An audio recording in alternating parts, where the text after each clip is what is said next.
My name's Wallace. I work here in the fly shop at Cumberland Transit. Just want to talk a little bit about fly fishing for bass in the kind of greater Nashville area. So I guess one thing you want to remember is, or one of the really important things are the weather conditions. Kind of on your bright sunny days, fishing in streams, you want to use kind of lighter colored flies. You also want to be aware of how high the water is and how clear it is. So if it's bright and sunny, you kind of want to go lighter colored, streamer or top water. If it's bright, go white and chartreuse kind of stuff. Your smallmouth are going to be in current or near slack water, kind of in the current, hanging out near slack water, or in slack water near current. They're not going to be way back in the really nasty froggy water. That's kind of more largemouth area and bluegill kind of stuff. If it's bright and sunny, they could also be posted on the bottom in that current. They're usually not going to be cruising around.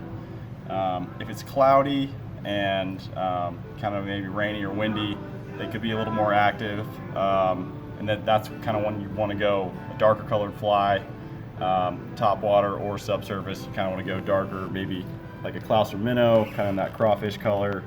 And this is called a boogle bug. It's a popper, just a natural frog color. You can go black, and the top water here, that's a Chernobyl ant. Got like a cicada / horsefly pattern, and that's called your hippie stomper. And those are pretty good. So those work well on your dark, cloudy days and your sunny days also. You kind of want to stick with the smaller dry flies when the water's clearer. And then you can go with your bigger ones, maybe like a big popper if it's a little bit murkier. Another thing to keep in mind is what time of day you're fishing. Fishing is usually better in the morning and in the evening. If you're not catching a bunch of fish in the middle of the day, that's to be expected. Just kind of stick with it through the evening, and then that's when the fish usually get more aggressive.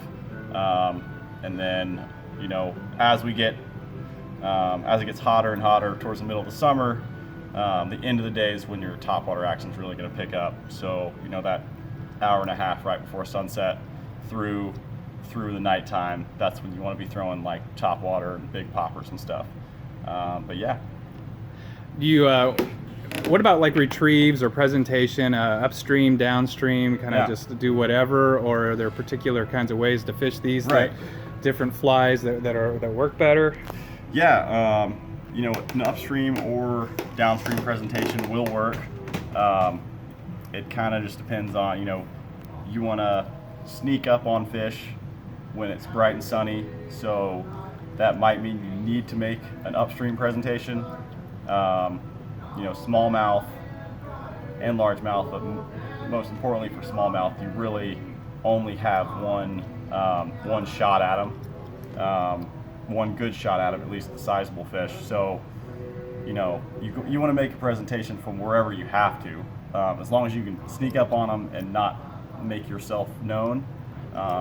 They might not be spooked by your fly line or even your fly, but if they see your silhouette, that's kind of what spooks them and makes them not want to eat. Here I usually am going with a 9-foot 6-weight rod, floating line.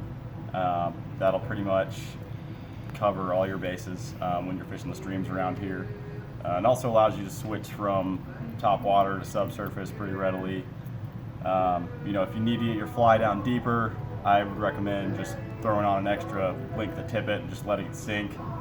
The only time I really would use a sinking line would be if I know there's a deep hole that I have been thinking about fishing, and or multiple deep spots, like 7+ feet deep that I want to fish, a couple hundred yards of effectively.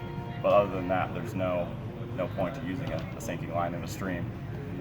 So if you already have you're set up to fish for trout around the trout waters here in Tennessee, you can do smallmouth or bass with that setup. Absolutely. A 5-weight works just as well. I'd say a 7-weight would be overkill, and then a 4-weight might be a little bit underkill. All right, thanks a lot, Ham. Sure.